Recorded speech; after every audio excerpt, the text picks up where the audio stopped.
This is Smörgåsbord.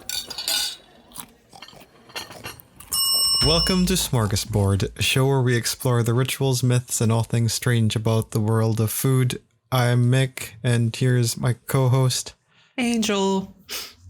And today we are covering the cures for the plague. The plague. It feels pretty grim to do this right now. I mean, or is it the right that's just time? us. We're pretty grim as people in general. Well, the plague was like a pandemic anyway. Yeah, just not this one. No. You mean, wait, which plague do you mean? We're going to be looking at the cures that they did for the Black Plague. The Black Death Plague. The Black Death Plague. In the 1300s. Yeah, because people didn't shower. Yeah, all those things. And many more weird things. It was a darker time back then. It was a very dark time. There were some similarities too with today. Yeah. It's actually it was my favorite high school history lesson. Medieval times? Oh, the plague. The plague, yeah. We had a whole week on it. Oh wow. It was interesting. Was it just the plague or was it all the plagues? No, we just talked about that plague and what effects it had on the population and the after effects of right. how many people died and right. What do you do with a society after that if 2 out of 3 people are dead? Yeah. Yeah. What do you even do?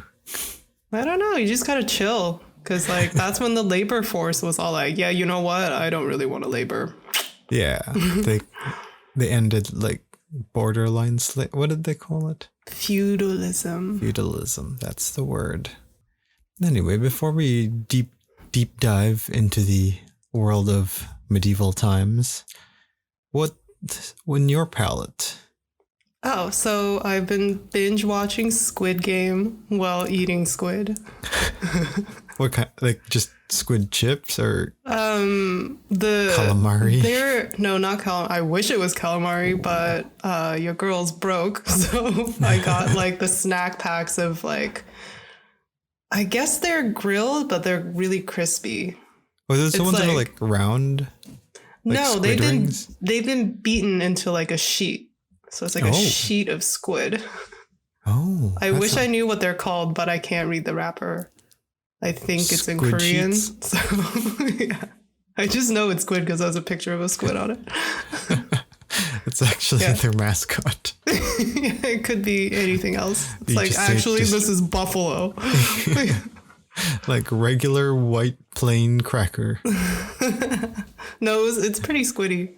Oh. But it's also spicy. So yeah, it's really good. I wish I saved the wrapper.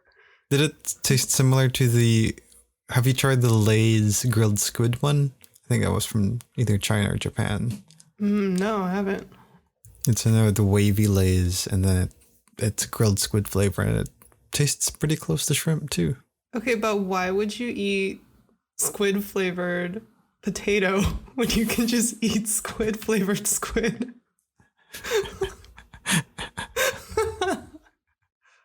I didn't think of that just part. A thought. It went way over my head. These are the questions that I am here for. To ask, not to answer. The magical squid potato master. It's like a potato cosplaying a squid. This is squid, true. For your mouth. Yes. But no, I was not eating the potato variety. It was the squid. The squid kind. Well, it's still up in the air if it was the real squid kind, was it?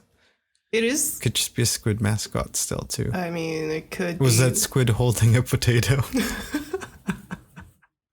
If a squid was wearing a potato costume, I probably wouldn't eat it. That's squid flavored potato?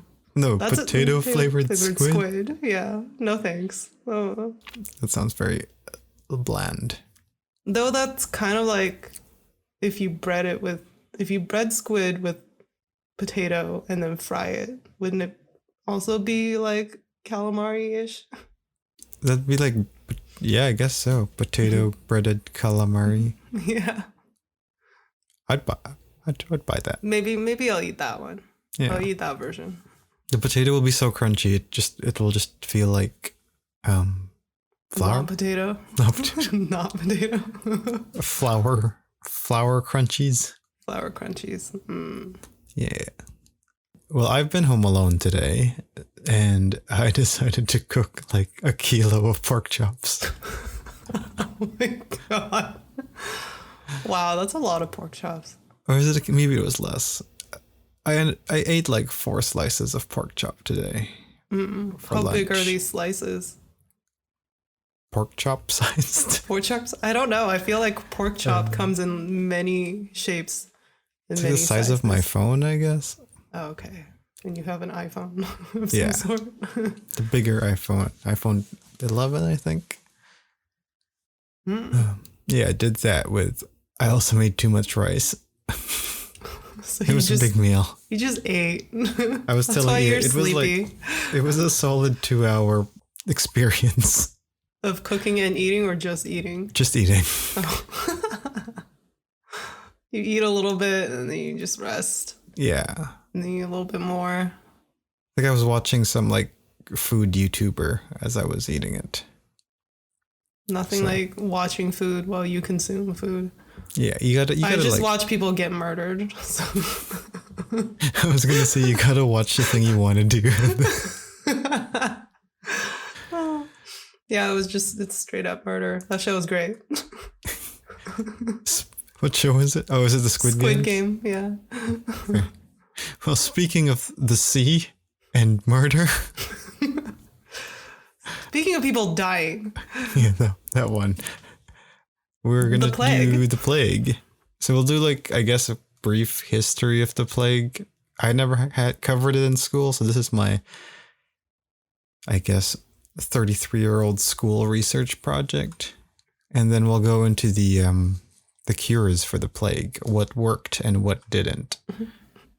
I can tell you showering probably worked, but I'm pretty sure they didn't do it.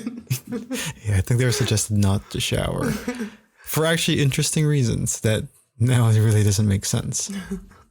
So the plague that we're talking about, as we mentioned, was the one that happened in the 1300s or the mid 1300s. It was a good time. 1347 to 1353. I heard they had good raves back then. Back then it was called the pestilence or the great mortality. The name that we know as of it today is the Black Death. That term was actually coined much later, so more closer to our times. The change of name, I'm not sure why they changed the name, but the change of name catchy. Signified, yeah, it's catchy. It's true. It's very metal. Like it's some kind of metal scientist. Black metal band. Maybe Death he was. metal. It was the guy who discovered its promotional material. I'll promote my metal band with this metal plague. It's pretty. It has an aesthetic. Yeah. If you look at the woodcuts and like the artwork, it's pretty grim. Black Death. Mm-hmm. Yeah. It's just like skeletons. Oh Dead yeah. people and like plague doctors, the ones with the nosy things. The nose thing. Yeah. Yeah. Yeah. It sounds about right for this time. The reason they actually called it the Black Death was because one of the key symptoms back then was the prevalence of little black spots or buboes that appear in the people who are the plague victims, as you could call them. But the plague actually that we know of today, mostly we talk about what happened in Europe for it, but the plague itself actually originated from Asia, from where people shower. China. Yeah. The reason why that change happened was apparently there was a rapid climate change that happened in Asia that dried out the grasslands and moved all the rodents into populated areas. And here the rodents brought the plague with them. I think it was prevalent in Asia before the 1340s, but then in October of 1347, the plague itself arrived in Europe. It arrived in Sicily first, in the port of Messina, where 12 ships arrived. And when they got into the ships, they saw that most people were dead with black spots on them. that had blood and pus and all of that good stuff coming out of it. I would have just pushed that boat right out of the harbor and just like yeah. Well, that's what they tried to do. So they did think it was kind of suspect and dangerous, so they sent the ships back out in the harbor. But I guess the news didn't travel fast enough, and at that point, the plague already has spread to the locals there. I'm guessing too, it's like a bunch of bacteria that's been like germinating in the ships for months of travel. Especially if it came from Asia. Yeah. The reason the plague reached the ships, though, go interestingly from a dispute between the Mongols and the Italians. So from there, the plague moved into the ships and then spread over Europe. So in 1343, in a town of Tana, which is a Crimean town under the Italian rule, an Italian allegedly killed a Mongol one day. The news reached the Mongol leader Khan Janibek, who then, in retaliation, invaded the town. They took over the town and then tried to chase the people into the city of Kaffa. And unfortunately, this is the time when the Mongols actually got sick with the plague. So I guess they were sick with the plague, or they contracted the plague at some point during this dispute. And then they started getting sick, which meant they started all dying all of a sudden. My guess is that they got sick because of the unsanitary conditions of war. So they're probably in their tents and a bunch of rats spread it to them. Yeah, it's just a bunch of sweaty dudes. Yeah. Camping in a tent. Sharing the same towel. Yeah. If they even had a towel. Yeah. We keep our hair dry because it's our natural towel. Yeah. But despite the people of Kaffa seeming to have gotten some divine intervention of having the Mongols die on them, before all the Mongols died, they used the bodies of their dead comrades and shot it over by catapult into the town, which then got the people there sick, and then the people there started to flee the town because of everyone getting sick, and they got into their ships and spread that all the way to Europe. Nice. Yeah. By the end of it, apparently it killed 30 million people in Europe, which is 30 to 50% of the European population back then. Yeah, I didn't even know there was that many people back then, honestly. Yeah.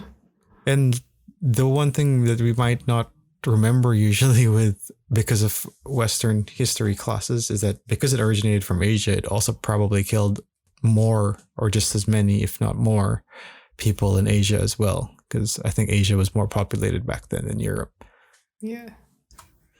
The cause of the plague is caused by a bacteria called Yersinia pestis, or Y. pestis. I don't know why it's a funny name. Why pestis? Why?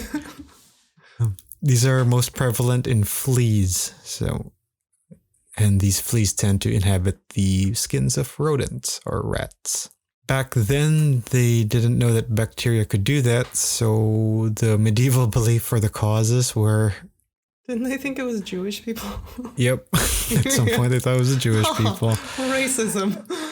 They thought it was the wrath of God or work of the devil. They said might be just a planetary alignment.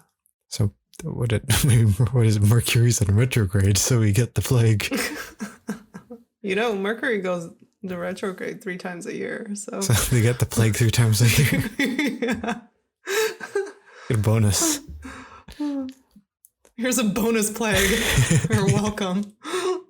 They also had potential thoughts that it was vampires or bad air, or some people even suggested that it could be just an imbalance in your body. Yeah, just not feeling right now. Just getting black spots all over me. Just an imbalance. I just like drinking water. maybe some soap.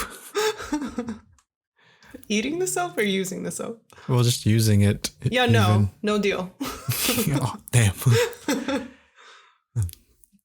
The plague itself was so devastating that it pretty much changed everything about the world. So in Europe, pretty much ended the medieval period and brought upon the Renaissance. In Europe, it I think you mentioned this a while ago, it ended the feudal system and brought upon wages to pay people. Yeah. Paying people instead of them plowing day and night just to plow some more. Yeah, exactly. It's not Harvest Moon. Way less fun. Yeah, way less fun, Harvest Moon. Women took on bigger roles since many men died, so it left a lot of single ladies or single mothers. The Catholic Church also lost its hold in the world, and that's during the same time was the rise of Protestantism. So you lose Jesus to get another Jesus? Huh. I actually don't know the difference between Protestant and Catholic. All I know is in Catholic, it's the crucifix as the symbol of Jesus. So it's like with the dude or Jesus stuck on the cross. And in Protestants, it's just the cross for like symbolism. Okay. That's all I remember about that.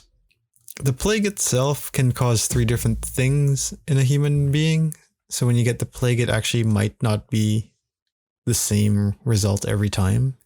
The difference is results may vary. Results may vary. This plague is highly dangerous. Results may vary. Can cause nausea, heartburn, lack of sexual appetite. I wanted to get the buboes. Yeah. All I got was death. Yeah, but the way it varies in your body depends on where I guess the bacteria goes in your body. There are 3 types of variants when it comes to the plague. So there's the bubonic, the pneumonic, and the septicaemic. I've never heard of the last one. Septicaemic. It doesn't seem to be that common, but it is the most dangerous of the 3 of them. The plague of the Black Death plague, I think was also known as the bubonic plague. So you could guess what variant dominated this plague, which was the bubonic and the pneumonic variant, but it was mostly a bubonic plague during Black Death. The term bubonic refers to the main symptom of this plague, which causes your lymph nodes to swell, which are called buboes. So gross. It has a cute name to it, buboes. Yeah, kind of like boba. Oh yeah, like less appetizing boba. You want some buboes tea? Which is funny because they're both black round things. Yeah, except one comes out of your armpit. Yeah. These buboes usually form in the neck, armpits, or groin area and are known to ooze pus and blood. Ugh, yeah, that is like boba. I don't know what kind of boba you've been having. Well, because they get like squishy and sticky. There are ones that like, have you gotten popping boba before? Yes. Yeah. That's the one from like froyo places, right? Yeah. Yeah. I love those. Those are more buboes. Yeah. But what comes out of your armpit is definitely not mango flavored. Yeah. It's just pus. It's just pus. Sorry. Yeah, once they get to your bodies, they also spread and multiply all around your body after that. The blackness that you get from the bubonic plague comes from the skin and the damage of the swelling and oozing. So you just pretty much get so beat up that it starts turning black. The bubonic plague spreads to people through fleas or rodents only. It doesn't actually spread from person to person, which is really interesting. Oh, so there's a lot of fleas. Yeah. Like a lot. Well, I think there's a rodent problem, and then if every person got in touch with that rodent, then it would spread or something. I'm sure you could get it from person to person, but like in a way it doesn't always, I guess. But it seems to more come from fleas and rodents. I couldn't find anything about why it didn't spread from person to person. Because the other strain does. Yeah, the other ones do or can, but I'm guessing maybe the way it arrives to you. So if you got, because the other ones are still the same. Like if you get it from a person, it's going to be one of the different variants because it'll affect a different part of your body instead. So maybe it's how it enters your body, or I don't know. So an example of it would be if the bacteria infests a flea and a rodent, and then it transfers to humans either by the fleas landing on humans or you interacting with the rodents, or if the bacteria runs out of unhealthy rodents to infest, then it'll start infesting people. That's how it started spreading. So I think they ran out of, it killed all the rats. They killed all the rats. Oh, God. So if you want to get rid of your rat problem at home, use the bubonic plague. Yeah, but then you get the plague too. Yeah. So aside from there's no winning. No, there really isn't. Side effects come with fevers, chills, headaches, aching joints, nausea, vomiting, internal bleeding. And internal bleeding? And your garden variety buboes. Not the mango now variety. Coming in 25 pack. Are you getting your buboes from Costco? Yeah. Yeah, of course. You gotta pop these 25 at a time or it's not worth it. Bulk pack. Yeah. One other sign that you may have the plague is if you have freckle-like spots in your arms or your body, because those are usually flea bites. So if the flea had the bacteria with it and it bit you, you would contract this. Dude, you would know if you have flea bites. I got flea bites from an Airbnb once and it was the worst experience of my life. Does it get itchy? So itchy. Oh. So itchy. I still have scars from them. From scratching? No, they like left the bites themselves. Oh, damn. Scars. That's intense. So I guess it's good that you just got scars instead of internal bleeding.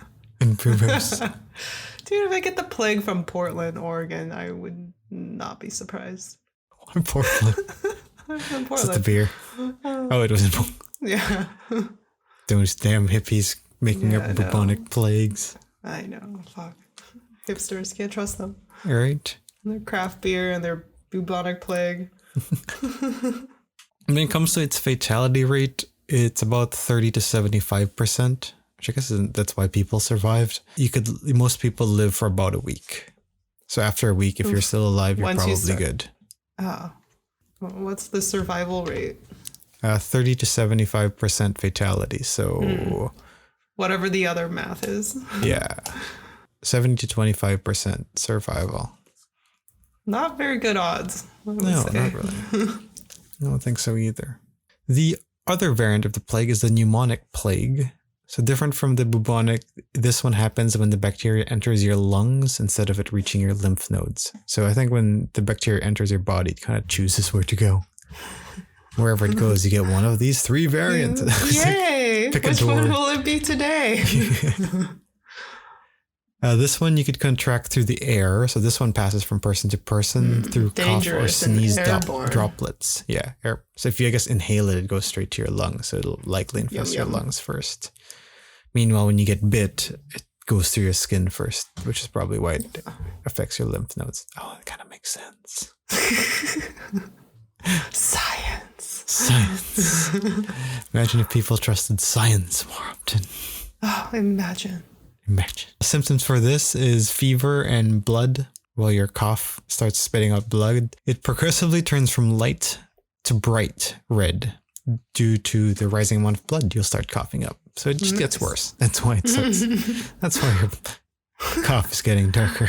It's like your lungs are eating itself from the inside. Yeah. Between the pneumonic and the bubonic, you definitely don't want to get the pneumonic.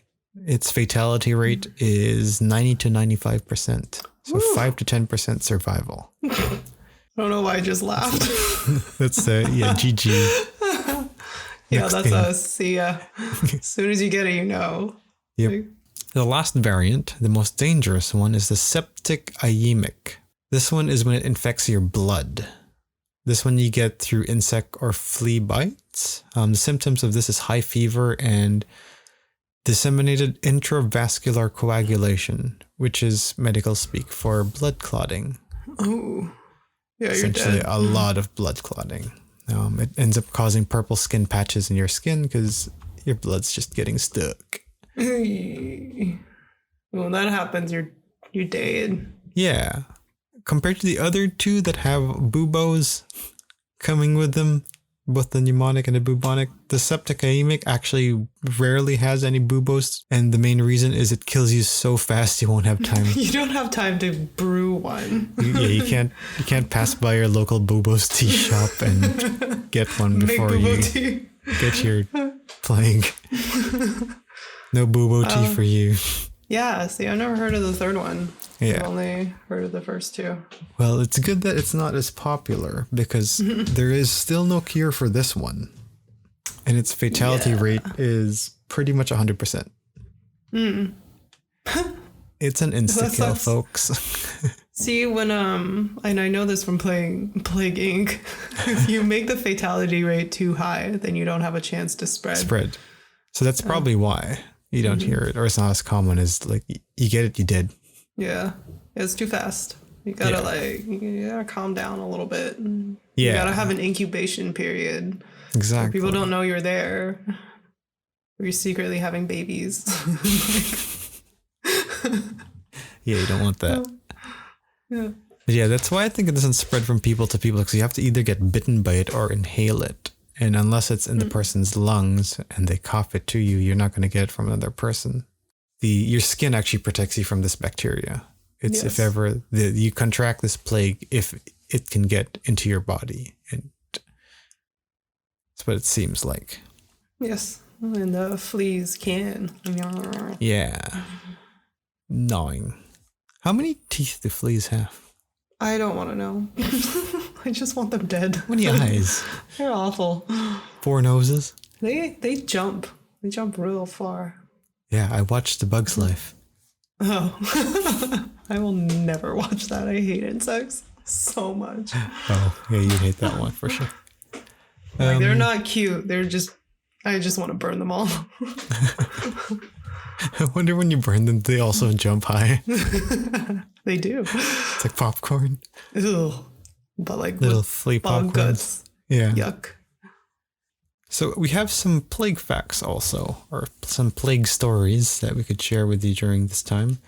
During the plague, there were actually stories of people just avoiding the sick altogether. This includes doctors who didn't want to see patients, priests who didn't want to do the last rites, and a bunch of stores who just didn't want to open service. The stores one I understand, but isn't it kind of the doctor or priest's job? Or like part of their commitment or whatever? Yeah, funny how things change when your life is on the line. Yeah, it's very Survival true. instinct kicks in. Fair enough. Very true. Plague also affected animals, including sheep, which apparently caused the European wool shortage. Oh. Damn. Damn, that's almost as bad as the potato famine. Yeah. Or the empty lamb racks.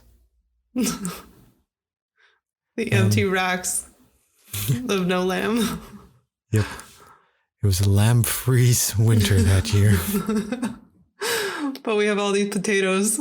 It's okay. We dipped them in the squid down by the sea. Squid can't get plague.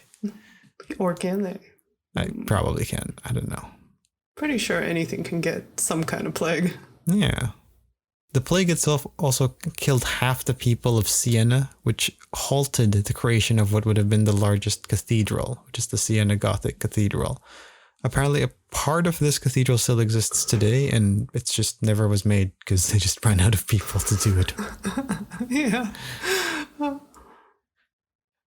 In a monastery in Montreux, Gerardo, or in Montreux? It's French. Montreux, maybe. Yeah, Montreux. I don't know, I'm guessing. Gerardo, who was a monk, and his dog were the lone survivors of the monastery. Oh my God, is he Will Smith? Yeah, I guess so. Will Smith, but he buried the dead after. So, I don't know how he didn't get the plague. He buried all his friends. Or maybe he's like the 1% survivor. Yeah. Lucky guy. In most cities, bodies were piled up that they were just pretty much walls of bodies. And that caused the plague to spread even more. Apparently, close distance spreads plagues. Who would have known? Close distance to rotting things. Never have known that in 2019. The classic plague doctor look also originated from this plague. So that's the one with the bird-like mask. So the reason that they had that bird-like mask was because in the beak, they put very strong smelling things like flowers or herbs or vinegar sponge or spices or something. So you don't have to smell all the death around you. Oh, yeah. Apparently buboes don't smell good. No, I heard how awful it smells once it bursts. Is it like burning hair or really mushy pus? I mean, I don't know what pus smells like, and I hopefully will never know. Yeah, let's hope so too. They also had a long overcoat, and that was just to protect themselves from the dying. And they also had a cane. Style. That the cane and the long coat just fits the beak. See, aesthetic. Yeah. The cane apparently was used as a poker, like to try to keep people away or point at the dead parts. I thought it's to like make sure people are dead. You poke. Yeah, that too. It pretty much acted as their hand or their arm. Yeah. Because then that way they don't get sick, because the poker gets sick. You think they wash their sticks? Oh, probably. Using the same towels. Yeah. Nostradamus apparently is one of the first plague doctors. He sounds familiar. He's this guy that made like prophecies. Ah, right. So he was a plague doctor. Oh, didn't know that. I don't know what else he did. He made predictions, that's all I know. Did he guess right? I don't know if he predicted the there were a lot of plague. predictions. Yeah. He's like, I've been waiting to wear this suit. I've had it made for years. I was a few years short or off on my prediction. Like, I've been polishing my stick. Ready for some corpse poking. It's extra grippy. Medicine back then was, as you could tell, very different from medicine today. A lot of the beliefs back then were grounded in fiction or philosophy, theology, rather than science. Not to discredit the intelligence of philosophy or whatever, but it's just not science. It's just not the same thing. Yeah. I think, therefore, I'm not sick wasn't a thing. Yeah, you can't manifest no plague. Yeah. It's already here. But if I think really hard, if I don't see the plague, it doesn't exist. If I don't see the plague can't see me. Exactly. As you can see, some things haven't changed in 700 years. Oh, no, not at all. Back then, the predominant European medicine belief was the theory of humors. So as there were for the four elements, earth, water, air, and fire, they were linked to four bodily fluids known as the humors. Black bile as earth, phlegm as water, blood as air, and yellow bile as fire. Mm-hmm. I wonder if this is based on their taste. I have I have an excess of water because I'm very allergic to a lot of things. Like black bile? No, isn't that just like mucus? I think phlegm is mucus. No, yellow bile is mucus? No, the clear, no snot kind. Ah. Yeah, bile just sounds like... Yeah. Oh, I'm thinking of dial, the soap. Dial. Okay, not quite. Like, bile sounds like soap. No, bile is gross. Also, in order for bile to be visible, you gotta be pretty sick, I guess. Yeah, because you gotta like... Ew. So it doesn't come from your... wherever phlegm comes from? No, it comes from... Liver? I wish I remember what organ it was. I think it's But liver. it comes from like one place in your body. The larynx? No. Definitely not. Down lower. Yeah. Well, Gallbladder. It comes from the gallbladder. Ah, yes. The good old gallbladder. I can't believe I just like remembered 10th grade science. Yay, science. Yay, science. See, learned it in science class. Mm-hmm. Go to school, kids. I got such a bad grade in science too. Don't go to school, kids. No, go to school, but don't be like me. Listen, I had science class like right after lunch. Oh, dear. And it's like I just get like lunch naps. Yeah. You get it, right? Yeah. It's a miracle naps. that I remembered anything from it. Well, I was asleep for most of high school, so I'm surprised I remember anything at all. Yeah, I was asleep from only science class. Each of these humors also come with aside from the attribute to the elements, we're also attributed a color, taste, a temperament, and even a season of the year. You know, that black bile, just much lazier than that yellow bile. Is it laziness? Is black bile lazy? Yeah, that's what they said. Black bile, yeah. Phlegm, just always grumpy. Renaming the 7 dwarfs. Super fall. Yellow bile's a little more summery. Just, I don't know, why would they that's apparently how they understood medicine and science back then. So, as you could tell, very scientific. Wait, which one's blood again? Air. Yeah. No, they're all liquid. Like, right? They're all water. Maybe it's like blood is water with a hint of air. So like a soda? I don't know. So that was the general belief back then. There were also other beliefs in like astrological alignments or supernatural powers. Those were like what could be the basis of medicine back then. So as you could tell, they tried to make cures with that kind of medicinal belief. And I guess we should start with the cures that didn't work. Like all of them? Because spoilers, there wasn't a cure that worked. There's one method of preventing it, but no cure. So they were never able to find a proper cure, as we mentioned, because their medicine was very misinformed or misunderstood.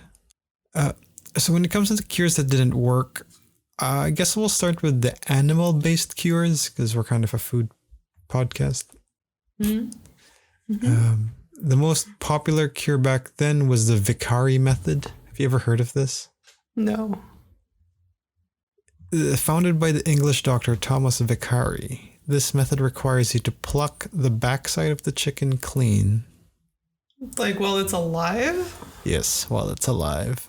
Okay. And then strap that chicken. Oh my. Wait, I need you to finish that sentence. So you pluck the backside of the chicken. And then, I can't say it. So after that, you strap the whole chicken into into the boobos. How does it even work? Can you imagine somebody like just with like some string? All right, come over. Get over here. You have like a naked chicken. Oh, well, that's gotta hurt too. I don't know who it hurts more, like the guy with the boobos or the actual chicken. Imagine if you had 10 boobos. Chickens all over your body. Wow, the visuals. All right, let's try this again. So it was founded by an English doctor, Thomas Vicari. This method requires you to pluck the backside of the chicken clean and then strap that whole chicken onto the swollen nodes of the sick. In other words, it has to get strapped into the buboes sites. I have no idea. It sounds so silly. It sounds. All I picture is just like a dude with 10 chickens. Guy with chickens. It's not a chicken suit. It's like, I thought I could fly if I just put chickens on me. Oh, I don't even have buboes on me. This is a couture buboes. Chicken couture. That, my friends, is how chicken noodle soup was invented. So the reason they thought this worked was because, according to Vicari, he believed that if the chicken started getting sick, it's because it was absorbing a disease from the person. After it would start getting sick, you'd remove the chicken, wash it clean, and then strap it right back. Oh. Oh. And it's rinse and repeat until either the person dies or the chicken dies. I feel like the chicken just dying just because it's tied to a person. Well, yeah, like imagine like a pussing buboes right into the backside of a chicken. Like that thing's gonna pick up. Chicken. Yeah, our chicken's gonna pick up that bubo's juice really fast. Ew. What's interesting is I found this. I can't remember what website I was reading, but apparently some surgery organization still celebrates this guy. The doctor? Maybe he had other achievements or discovered other things, but maybe these people really hate chickens.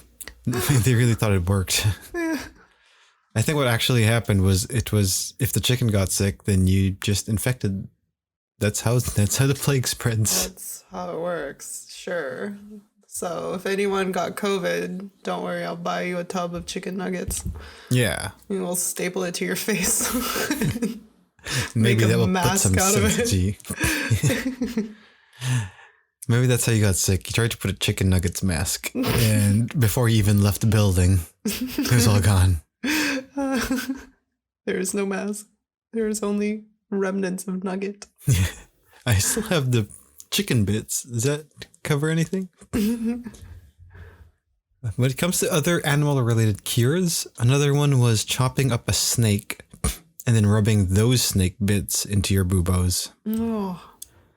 A big reason why they believe this worked was since the snake is a symbol of Satan in most of Europe, so they could use the snake then to draw the evil away from the sick. Right. You know what else does that? A sponge. What was the one that Trump suggested? Clorox or? Clorox. Oh yeah, like bleach. Bleaching your throats. Just saying. You never Just know. saying. Other beliefs similar to that was also pigeon or onions and herbs. So rubbing those into your body. I'm not sure why pigeon. Maybe it's a symbol of Satan's wife? Because they're close enough to chickens. Maybe. Once you start running out of chickens. You started with the pigeons next. Then the seagulls, then the ravens. Any bird. Yeah. When it comes to other animals, ingesting the snake skin also actually was a thing. Or you could also ingest bones from a staghorn. It's a staghorn. Like a male deer, like I think. A deer. Okay. Yeah. Another popular animal cure was ground up unicorn horns, are also thought to be very effective. Oh no, they're coming from me horn. Oh, there you go. Angel is wearing a unicorn hat, and she has been the whole episode. That's why I am immune as fuck. Yeah. She doesn't wear a mask anymore. No, just this is all you need. Yeah. Right here. That's how you, it's your vaccinator. Yes, I stabbed myself with this guy. Instacure. The problem is it's quite expensive because it's also very hard to get unicorn's horns. Yeah, considering how they don't exist. Yeah. But apparently you also needed a virgin maiden as bait to bait out a unicorn before you even catch it. So, of course, because horses are really into chicks. Yeah. What is it with virgin people? What was the other? Oh, to find out if there's like a spirit or a vampire in the graveyard. Oh, right. You get a virgin boy to ride a horse. Weird. Weird. There were also, aside from animal cures, there were a bunch of other cures as well.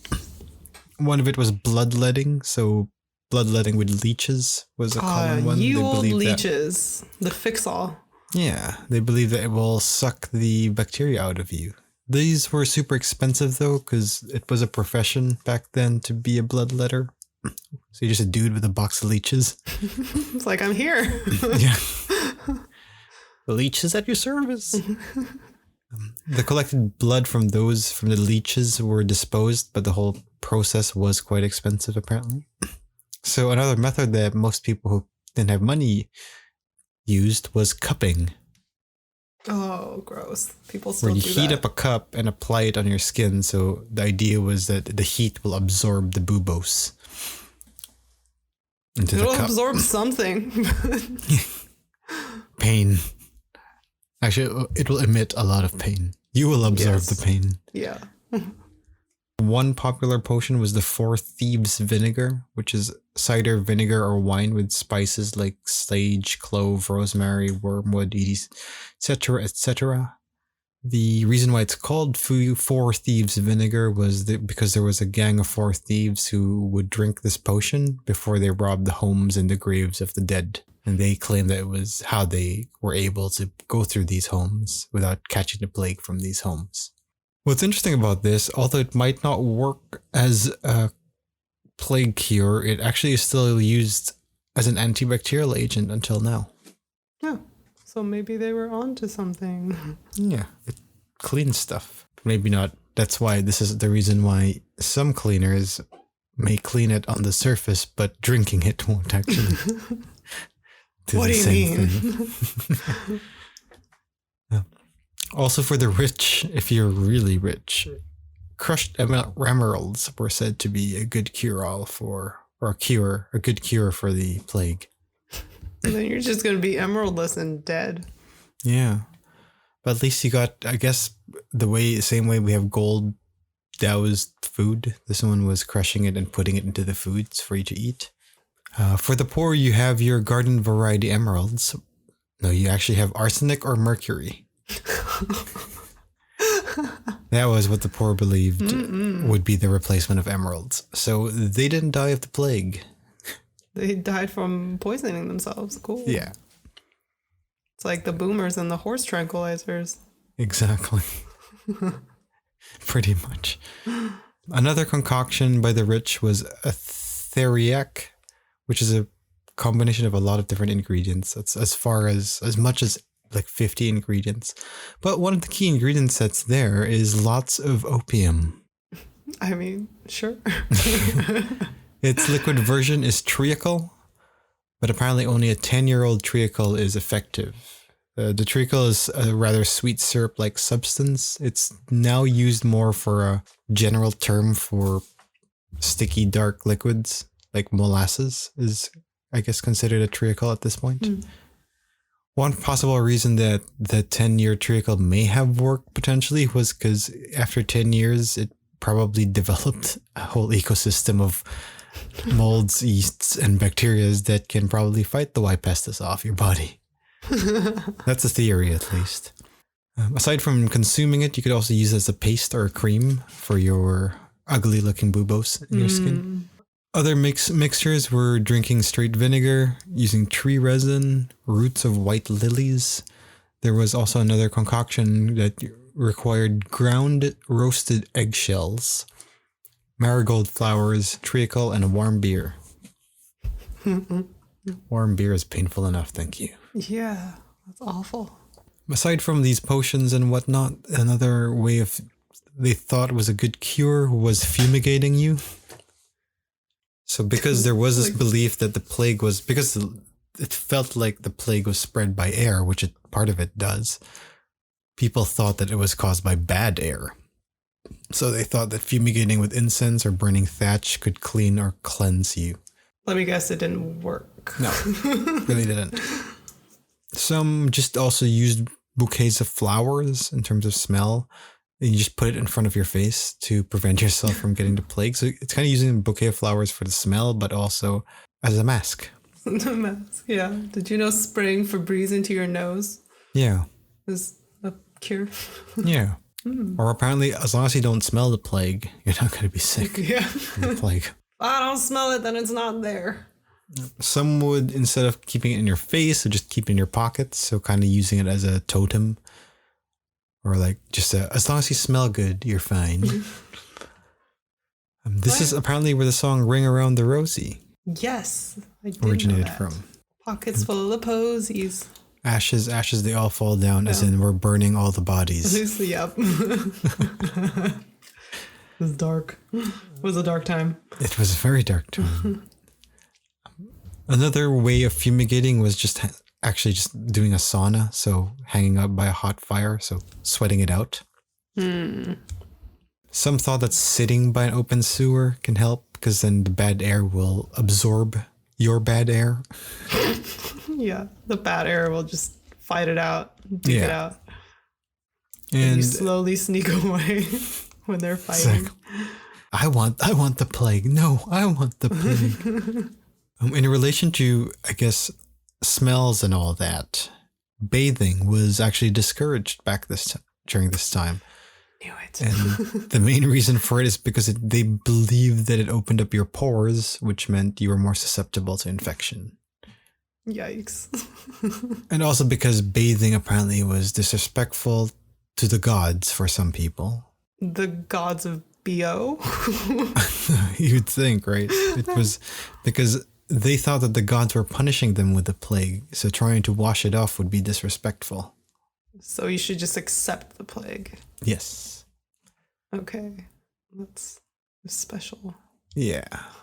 Related to that, washing or fumigating money or documents was also common practice, so don't just fumigate you, fumigate your possessions too. I feel like they got the right idea there. They just didn't do it in a way that makes sense. Right? Yeah. Maybe. They tried. Sanitize surfaces and things that change hands. True, yeah. But too bad incense smoke doesn't kill plague. Maybe if they use those 4 Thieves vinegar thing, it might work. Maybe if they, made incense out of chickens. And then put the incense in your boobos. It's a little birthday candle to yourself. Just like waft it. Waft it into... Speaking of really strange and gross cures, there were also some really gross ones. Ooh. So if you're squeamish, keep listening. Yeah. One of it was they thought, I guess this is like that stupid shit that those Calgary people are doing. Herd immunity kind of idea. Oh, they're having like a chickenpox party. Yeah. So this one was drinking the pus of the buboes. If you can't beat him, join him. Wow. That's nasty. So I believe that one was guaranteed infection. Yeah, guaranteed death. Human waste or excrement was also used as a paste to apply on your buboes. Some even say drinking or eating it. No. Yes, drink or eat, because we're talking about both excrements. The idea was, I guess maybe not eating. Okay, well, the liquid one they definitely drank. The other one, maybe just as paste. The idea of the paste was the bad should move to the bad again. That was a very common belief back then. Fighting fire with fire. Yeah. It's like when you sage your room up. Yeah. But with bacteria. We're going to fight bacteria with poop, which is made of bacteria. Right. The other thought was, or the other relation to excrements was clean urine was not only used to drink, it was also used to bathe in. There was actually legitimate businesses that sold clean urine baths. So you just like, yeah, my job is to drink a lot of water. Yep. And then pee into this bottle. Yep. This sounds like some kind of e-girl. Well, it was business. Like, as it is with every episode of Smörgåsbord, maybe it was the virgin boy eggs. That's how they collected the pee. But of course. They could do it for eggs. They could do it for the plague. For the plague. Into the bucket you go. You needed the excrement of a virgin boy. A bathing of 24 virgins. It's like all our virgin boys died. There were also some nonsense cures. So one of it was thinking positively. Oh. Because they thought it was bad vibes that was causing the plague. Thinking positively could help. Good vibes only. Yeah. There were also some religious cures. So flagellation was one. That's the one when you whack yourself. Yeah. Give yourself more wounds. That's what you need. Definitely caused more spreading. So the church kind of tried to nix that right away, but it was too late. Everyone was doing it already. There's also buying amulets or charms, buying that Jesus thing for $20.99 and 3 payments of 9. 3 payments. But like it's every 3 hours because the death rate's about 2 days. Can't you just take one from a dead person? I guess that's like rude. Maybe one of those. I guess it didn't work. Fasting and prayer. And at some point, the Pope had to command the people, to stop flagellating because it's everywhere. It just sounds so funny. Just stop flagellating, man. Yeah. You flagellated enough, okay? Haven't you flagellated enough, young man?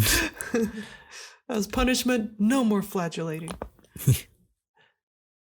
There are also some interesting, I categorize them as philosophical thinkings that happen to prevent the plague for the rich.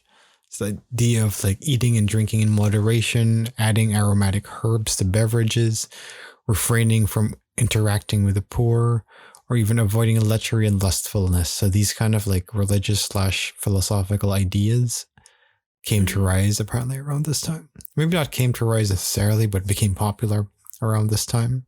Mm.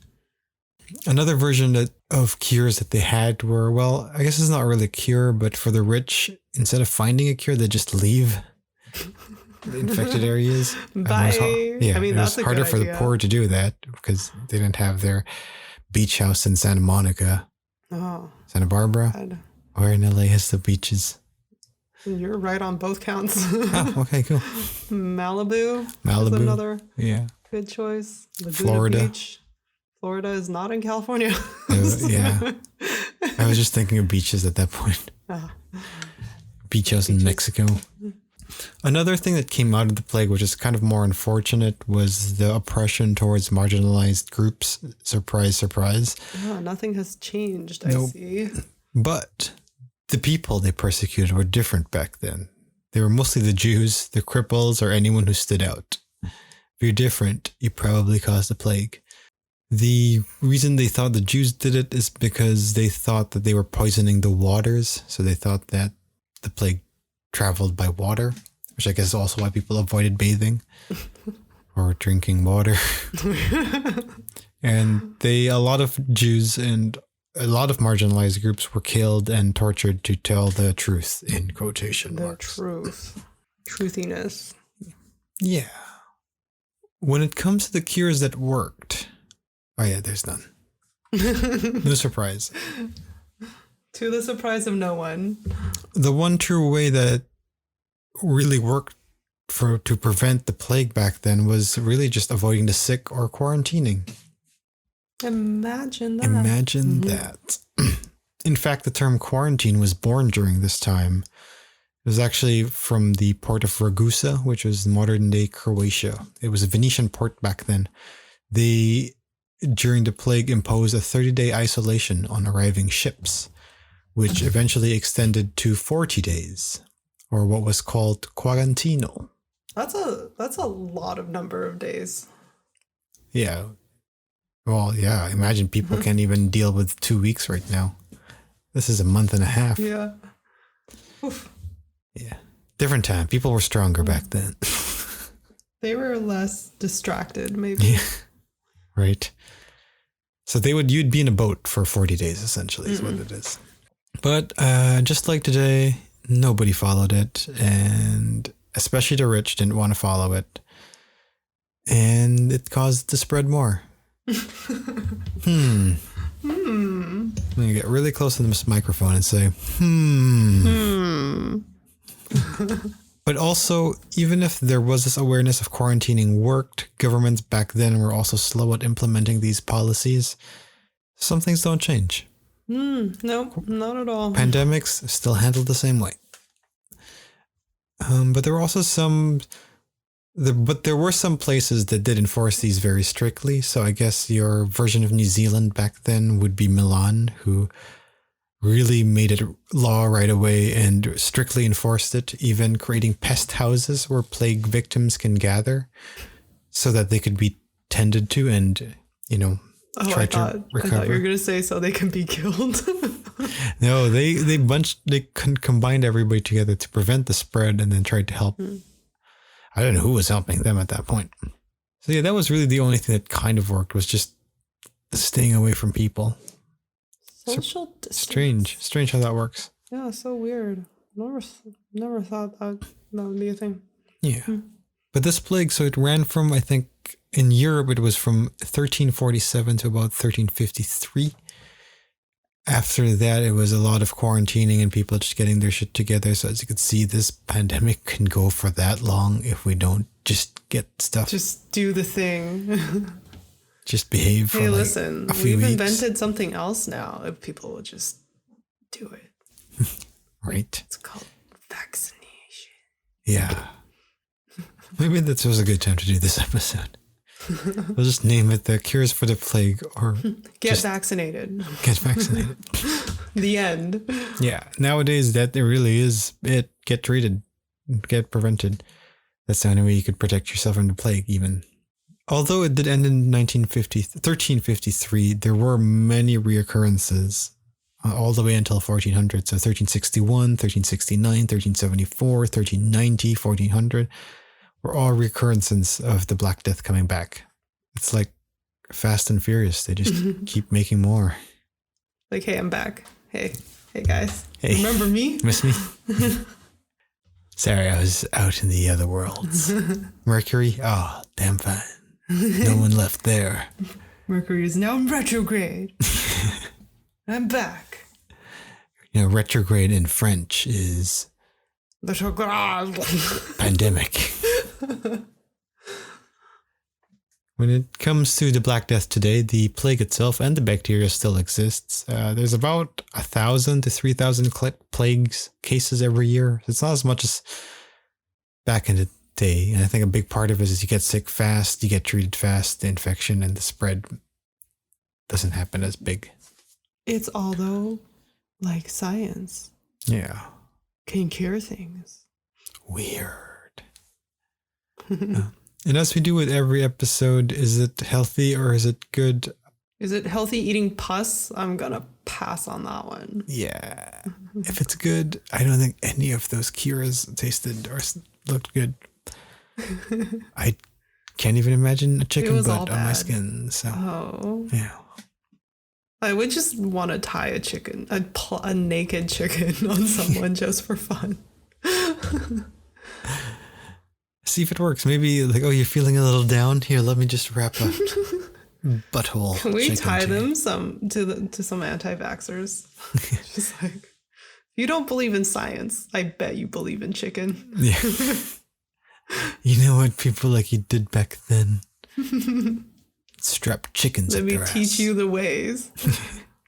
So our next episode is going to be an interesting one. I think we're going to do one on potatoes.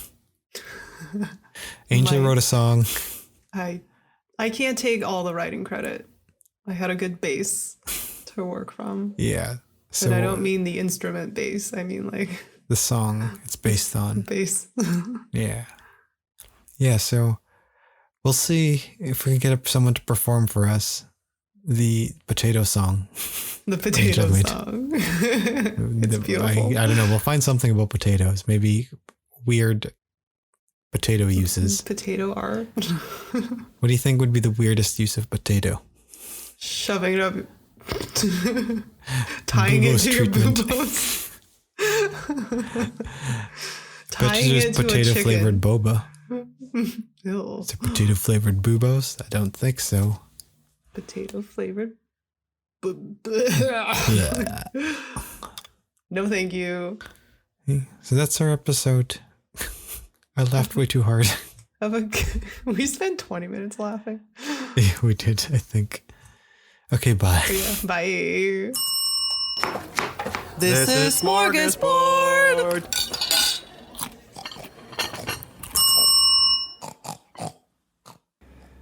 This show was created by Angel Lynn and Mick Narciso, hosted by Angel Lynn and Mick Narciso, edited by Mick Narciso and Bianca Goico, logo and graphics by Angel Lynn, music by Mick Narciso, and videography by Bianca Goico.